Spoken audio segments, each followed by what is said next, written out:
जय श्री राम। भारत माता की जय। मेरे प्यारे दोस्तों, आज मैं आपसे एक भावनात्मक, गंभीर और अपने मन की बात कहने आया हूं। जैसे सीज फायर हुआ तो उसको लेकर के मुझे मेरे मन में जो बात आई मैं आप तक पहुंचाने की कोशिश करता हूं। पहलगाम में 22 अप्रैल को जो हुआ वो कोई साधारण आतंकी हमला नहीं था, और वो जो हिंदू नरसंहार किया गया धर्म पूछ करके, उसको कोई नाट भी नहीं सकता है। हमारे अपने भाइयों की निर्मम हत्या हुई है और उसने हिंदुस्तान के हर एक राष्ट्रभक्त के मन को झंझोर के रख दिया। ये एक ऐसी घटना थी जिसका दर्द सभी हिंदुस्तानियों के मन में, उसने हर भारतवासी के दिल को घायल किया और एक बड़ा दुख सबके मन में दिया। जिन लोगों की वहां नरसंहार किया गया, उन लोगों ने किसी का नुकसान नहीं किया था, जहां तक मैं मानता हूं। ना ही कोई किसी बॉर्डर को लांगा था, कोई देश की सीमा लांग दी थी, ना कोई ऐसा कृत्य किया था जिसके लिए उनको ये सब झेलना पड़ा। अगर उनकी कुछ गलती थी तो बस ये थी कि वो सनातन धर्म के हिंदू थे। केवल इसलिए हिंदू होना ही उनके लिए शायद ये खतरा रहा, क्योंकि वहां पर कलमा पढ़वाया गया। वहां पर जिन्होंने कलमा नहीं पढ़ा उनकी हत्या कर दी गई, पति को मार दिया। पत्नी ने अपनी मौत मांगी तो उसको कह दिया कि नहीं, मोदी को बताना। उनकी कोई गलती थी तो ये थी कि वो हिंदू थे, वो हिंदुस्तानी थे। ये पिस-पीड़ा ने हिंदुस्तानियों के दिल में एक जगह बनाई और पूरे देश में जगह जगह इस चीज को आक्रोश सड़कों पर दिखने लगा, सोशल मीडिया पर दिखने लगा। चारों तरफ अगर कुछ था तो केवल इसका बदला लेने की बात।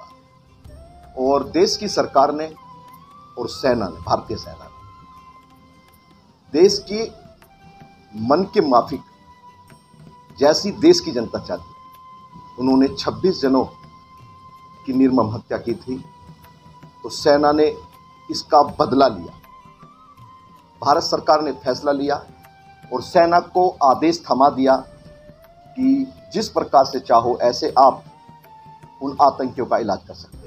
जब पाकिस्तान को घर में घुस के मारा गया, आतंकियों के नौ ठिकाने और जगह जगह जहां पर आतंकियों को ट्रेनिंग दी जाती थी, उन मुख्यालयों को, ट्रेनिंग सेंटरों को ध्वस्त कर दिया गया, पाकिस्तान पर हमला बोल दिया गया। उसके जल संधि को लेकर के बहुत सारा दबाव, बहुत तरह की कार्रवाई सरकार ने जल्द इस पर ली और सबक सिखाया और पाकिस्तान त्राही त्राही करने लगा। पूरे देश में अपनी मदद के लिए पुकारता, लेकिन देश के यशस्वी प्रधानमंत्री नरेंद्र मोदी जी की कूटनीति के आधार पर उसके साथ चीन के अलावा कोई खड़ा ना हुआ। यह भी एक देश की जीत है, हिंदुस्तान की। जब अंतर्राष्ट्रीय मंच पर पाकिस्तान ने अपनी गलती मानी, अपनी गलती को स्वीकार करते हुए भविष्य में दोबारा ऐसी गलती ना दोहराने की बात कही और आतंकवाद के खात्मे में, आतंकवादियों को भारत को सौंपने में ये विश्वास दिलाया पाकिस्तान ने, तो इसके बाद कूटनीति के आधार पर सीज फायर किया गया।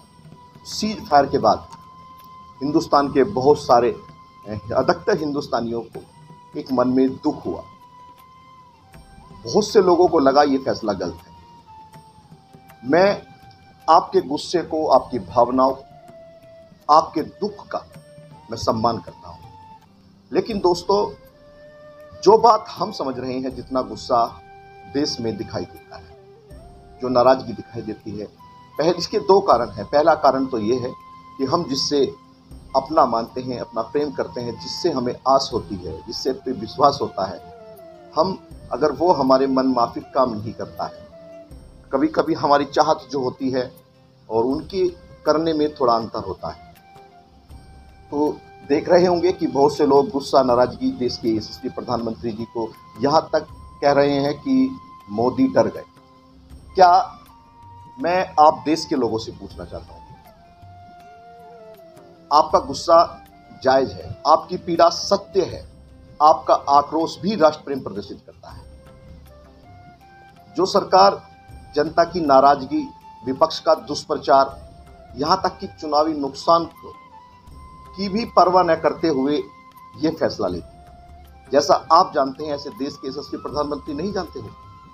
ये चीज सब मुझे झेलनी पड़ेगी, लेकिन इन चीजों की परवाह ना करते हुए, अपने चुनावी नुकसान को भी ध्यान में रखने के बाद भी, उसके बाद भी वो फैसला लेते हैं, तो समझिए उस फैसले में कोई ना कोई राष्ट्र का हित ही होगा। जहां तक मैं पिछले 11 वर्षों में देश के यशस्वी प्रधानमंत्री जी को समझ पाया, जहां तक उनकी राजनीति और उनकी राष्ट्रनीति को समझ पाया, वो केवल एक राजनेता तो नहीं है, क्योंकि राजनेताओं का काम होता है केवल राजनीति करना, और वो प्रधान सेवक एक कर्तव्यनिष्ठ प्रधान सेवक है।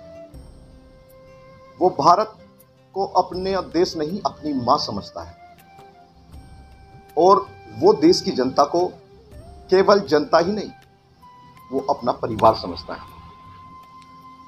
वो जो मैं अपने सीने पर और भगवान को साक्षी मान करके मैं ऐसा कह सकता हूं, जहां तक मैं उन्हें समझता हूं, हो सकता है ये मेरी सोच हो, आपकी सोच अलग हो सकती है। वो जो भी फैसला लेंगे उसमें राष्ट्र का भविष्य होगा, जनता की सुरक्षा होगी, और भारत की गरिमा का ध्यान रखते हुए वो फैसला लेंगे।